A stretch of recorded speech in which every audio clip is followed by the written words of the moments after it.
sekolah C juga guru sekolah C tidak akan ke sekolah A mengisi formasi. Tidak seperti itu rekan-rekan ya.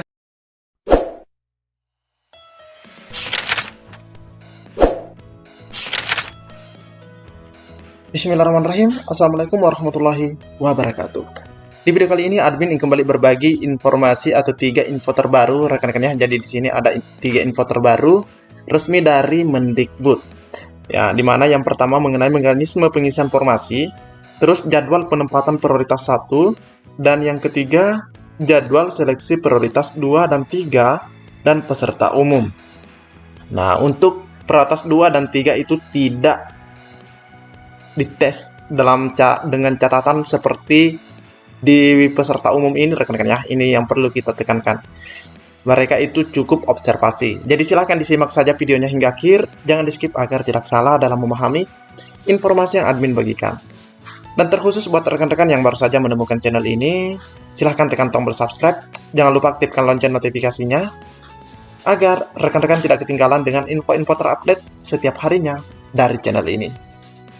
Jika sudah, admin ucapkan terima kasih. Kita lanjut ke info intinya. Yang pertama di sini kita akan lihat mengenai perubahan mekanisme seleksi guru ASN P3K. Nah, sebenarnya ini sudah admin sampaikan juga, dalam artian admin sudah bagikan videonya, rekan-rekan ya, paparan dari Prof. Nuno, namun masih banyak rekan-rekan yang sepertinya masih butuh penjelasan lebih, rekan-rekan ya. Jadi buat rekan-rekan jika sudah paham, silahkan abaikan saja videonya atau share ke rekan yang lain. Nah, di sini kita lihat rekan-rekan ya, kita bagi dua. Nah, di mana di bagian kiri ini adalah seleksi dan mekanisme tes P3K 2021. Rekan-rekan ya. Di sini dan yang di sebelah kanan ini khusus untuk seleksi 2022. Nah, kita sudah bisa lihat di sini rekan-rekan ya. Di mana di sini ada kalimat mekanisme penempatan dan observasi.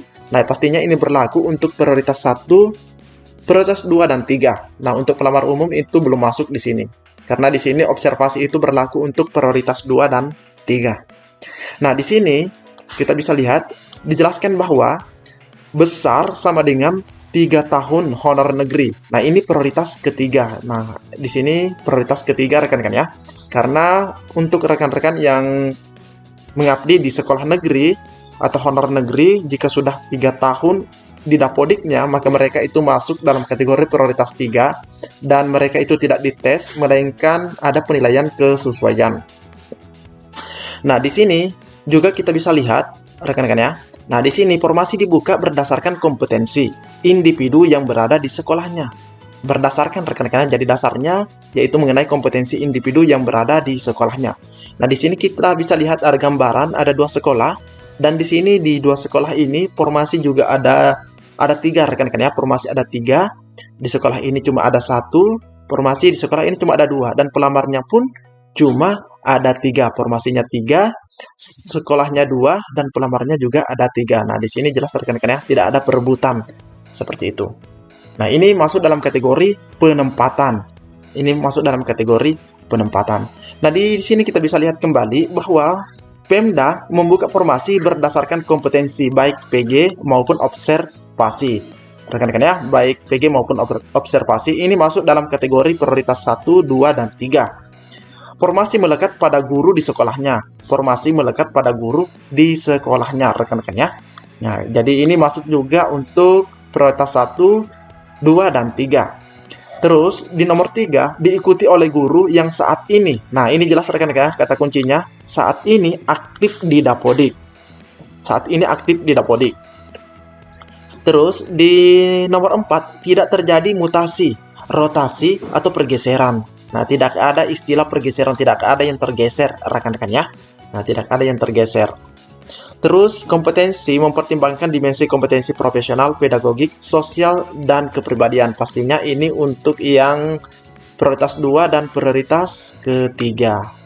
Nah, selanjutnya menggunakan mekanisme penempatan. Nah, penempatan ini pastinya prioritas 1, sedangkan ini prioritas 2 dan 3, rekan-rekan ya. Oke, seperti itu. Jadi ini perbedaan dengan yang di tahun 2021. Jadi ada 6 rekan-rekan ya. Nah, selanjutnya terkait penyesuaian ini rekan-rekan ya. Nah, kita bisa lihat di sini THK 2, guru honor negeri, PPG, dan guru honor swasta, di mana mereka ini adalah P1 atau aktor aktor rekan-rekannya dalam seleksi P3K 2022 ini.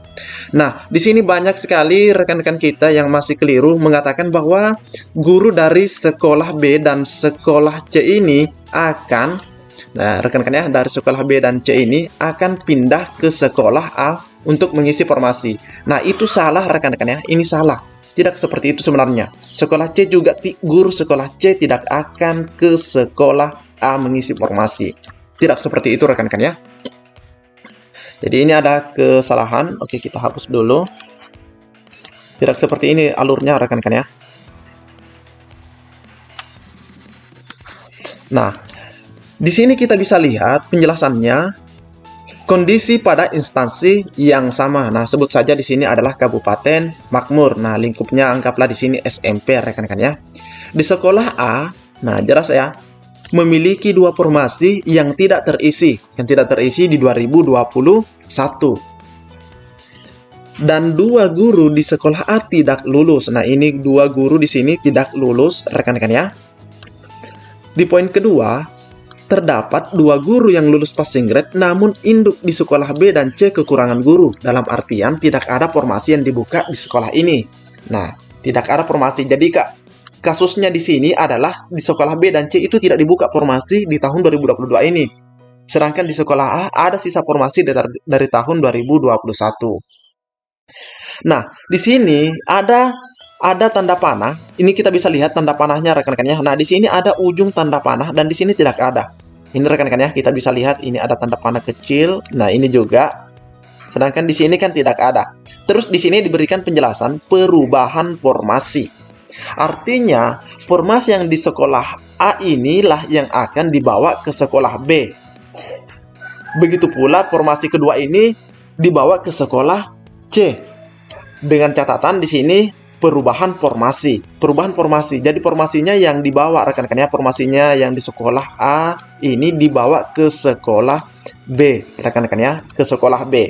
Kenapa seperti itu? Kita lihat lagi penjelasan dari sebelumnya, di mana di sini dikatakan bahwa tidak terjadi mutasi, rotasi atau pergeseran. Nah, ini yang sering kali dikeluarkan oleh Prof Nunu, rekan-rekannya, bahwa tidak ada pergeseran guru induk. Dan tidak di sini bahkan ditambahkan tidak ada mutasi dan rotasi. Jadi tidak ada misalnya yang guru sekolah A ke sekolah B atau ke sekolah C, sedangkan guru sekolah B ke sekolah C ke sekolah A. Tidak ada rotasi rekan-rekan ya. Atau mungkin sekolah B yang ke sini. Itu kan mutasi rekan-rekan ya, berpindah. Namun di penjelasan tadi kita lihat bahwa tidak akan terjadi. Namun formasi inilah yang akan dibawa ke sini untuk mengisi. Sepanjang guru di sekolah B ini kualifikasi akademiknya linear dengan yang tersedia atau formasi yang tersedia di sekolah A ini, rekan-rekan ya. Jadi rekan-rekan yang guru induk itu tidak usah khawatir akan tergeser. Nah, ada yang bertanya, bagaimana nasib yang tidak lulus ini? Nah, kita seringkali mendengarkan penjelasan dari Pak Iwan, jika ada sisa, rekan-rekan ya, jika ada sisa formasi dari P1, maka itu akan berlanjut ke mekanisme kedua. Mekanisme kedua adalah prioritas 2 dan prioritas 3. Nah, jika ada sisa formasi dari prioritas 2 dan 3, baru lanjut ke pelamar umum. Seperti itu rekan-rekan ya. Nah, sehingga di sini diberikan catatan perubahan formasi ke sekolah baru tidak berdampak menjadi kelebihan guru di sekolah tersebut. Kenapa tidak berdampak? Karena yang mengisi adalah guru di sekolah itu juga. Dan di sekolah yang tidak lulus ini juga tidak jadi masalah karena mereka tidak tergeser. Tinggal mereka menunggu sisa formasi yang ada. Semoga bisa dipahami rekan-rekan ya. Di sini kita bisa lihat lini masanya rekan-rekan ya, di mana di bulan Juni ada sosialisasi Permenpan RB ini sudah berjalan rekan-rekan ya, sudah berjalan. Terus ada rakor teknis Panselnas bersama pemerintah daerah. Nah, ini akan dimulai di hari ini 18 Juni sampai dengan di bulan Juli. Nah, kita bisa lihat di sini sepertinya ini sampai pertengahan bulan Juli rekan-rekan ya.